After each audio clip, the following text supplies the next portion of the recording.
Marvin, si je dis Kamehameha. Dragon Ball. Ah, ça va. Qu'est-ce que tu fous là, Quentin? Bon, écoute, je t'explique, tu vois, j'étais dans la rue, il y avait des amis à moi, genre je leur ai dit, tu vois, ouais, les mangas et tout, les jeux, vous en êtes où? Ils m'ont regardé avec des yeux, genre, mais tu viens de quelle planète? On comprend rien à ce que tu dis. Je comprends rien à ce que tu dis là, Quentin. C'est très simple, tout ce qui est audiovisuel et divertissement à part le sport et Twilight là. Bah tout ça, ça a tout disparu de l'esprit des gens. Attends, t'es en train de me dire que tout ce qui est bien, c'est plus bien. Ouais. Ouais, donc on est dans la merde. Mais écoute, il va nous rester une seule chose à faire.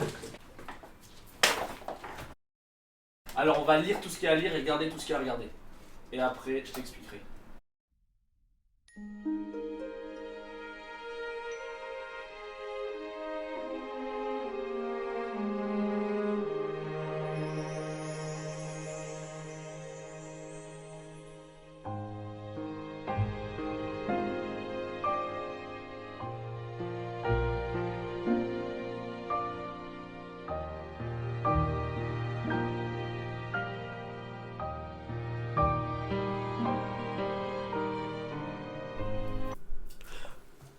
Bonjour les rebelles et bienvenue dans ce premier épisode des Chroniques du Canap. Alors les Chroniques du Canap, c'est quoi?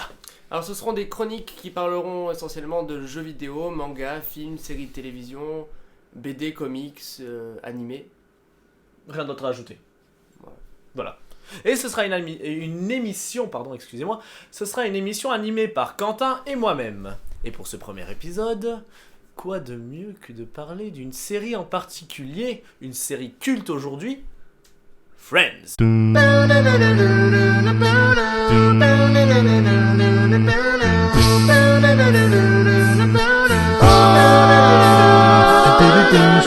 Alors Friends, pour les dos du fond qui dorment, réveille-toi Quentin, est une série américaine créée et diffusée en 1994. On va suivre ici l'histoire des 6 personnages principaux, Ross, Phoebe, Chandler, Joey, Monica et Rachel. Dans le premier épisode, la série s'ouvre sur un plan de 5 de nos protagonistes dans leur café favori, le Central Perk. Ils sont très vite interrompus par Rachel qui arrive en robe de mariée et s'avère être la meilleure amie d'enfance de Monica. Rachel explique à Monica qu'elle s'est échappée de son mariage et qu'elle a juste besoin de jeter du couvert pour pouvoir se remettre en selle.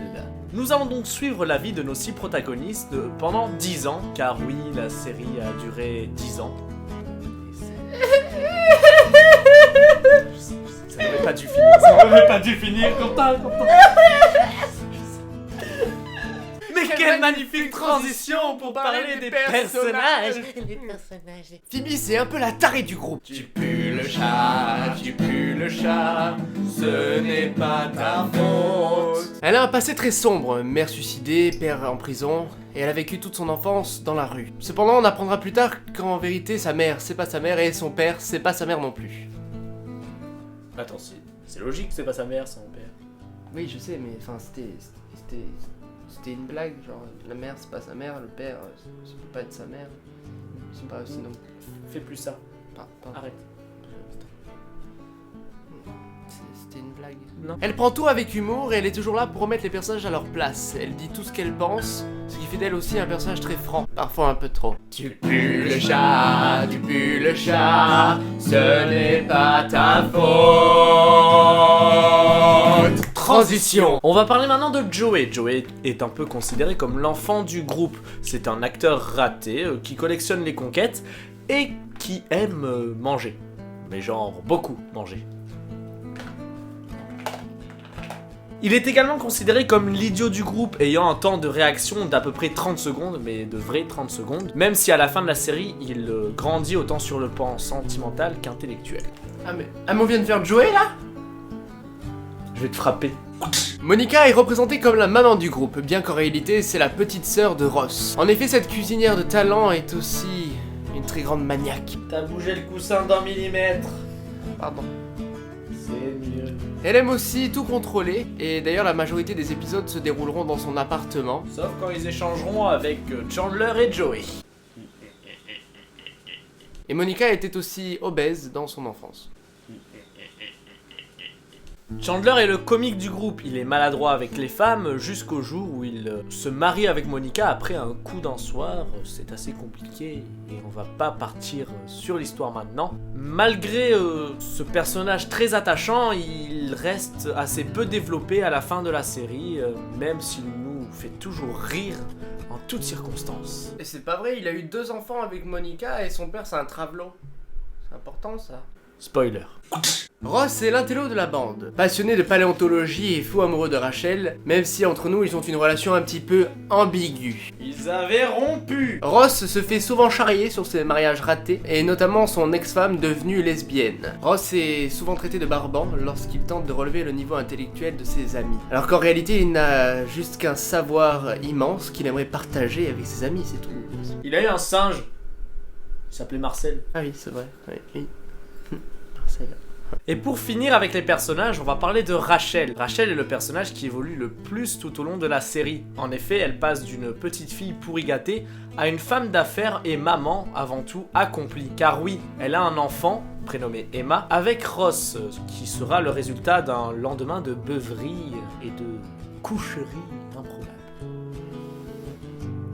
On en a fini avec les personnages et on va tenter maintenant de répondre à la question qui est posée dans Friends, la question Avait-il rompu? Je pense que nous sommes tous d'accord pour dire que Ils n'avaient avaient pas rompu. J'ai frappé quand même. Non. Alors loin de moi l'idée de vous imposer mon idée, je ne prétends pas avoir l'idée absolue et la vérité avant tout. Mais pour moi, c'est très clair qu'ils avaient rompu. Nous allons vous passer un petit passage et vous nous direz vous-même ce que vous en pensez. D'accord. Ah ouais. J'ai l'impression de ne même plus avoir de fiancé. Tu veux que je quitte ma place pour te rassurer et que tu saches que je suis toujours à toi? Ça concerne Marc? Oh, c'est pas vrai. D'accord, rien à voir. C'est pas vrai. J'en ai assez d'avoir perpétuellement la même dispute avec toi. Écoute, il va falloir qu'on arrête tout ça. Ouais, t'as raison, on va arrêter un peu. Allez, viens vite, on va manger une petite glace, ça nous fera du bien. Non. Il faut qu'on arrête de se voir. Alors Quentin. Ouais, d'accord, je suis d'accord, ils avaient rompu. Voilà. Je ne sais pas vous, mais pour moi c'est très clair. Vous pouvez me dire qu'il part alors qu'elle n'a pas fini ses explications. Mais de mon point de vue, et j'accepte que certaines personnes n'aient pas le même, de mon point de vue c'est très clair. Quand on dit on arrête, on arrête. Quentin. Qu'ils n'avaient pas rompu. Qu'ils avaient rompu. Qu'ils avaient rompu. Je vais faire mal quand même. Pour terminer cette vidéo, nous allons vous parler de 4 théories sur Friends. Alors bien évidemment, ces théories, nous ne pensons pas que ce sont les vraies. Nous voulons juste vous les énoncer, et comme ça vous laisse un petit débat, vous choisissez celle que vous préférez. Hein. Oui, tout à fait. C'est un principe de théorie, justement.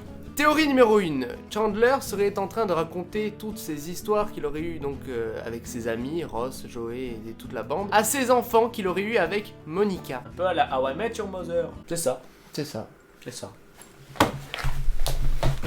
Théorie numéro 2. Alors la théorie numéro 2 nous dit que la bande de Friends serait des fous enfermés dans un asile. Le Central Perk serait le hall de l'asile et les amis se raconteraient des histoires inventées. Et Gunther, le barman de Central Perk, serait le médecin qui leur donne les pilules. Voilà. Ça a fait son petit effet. Perso, j'y crois pas trop. Moi je dis que ça pourrait. C'est plausible. Je suis plus pour la théorie numéro 1, voyez-vous. C'est plausible. On switch. Le switch de malade, le switch de fou. Théorie numéro 3.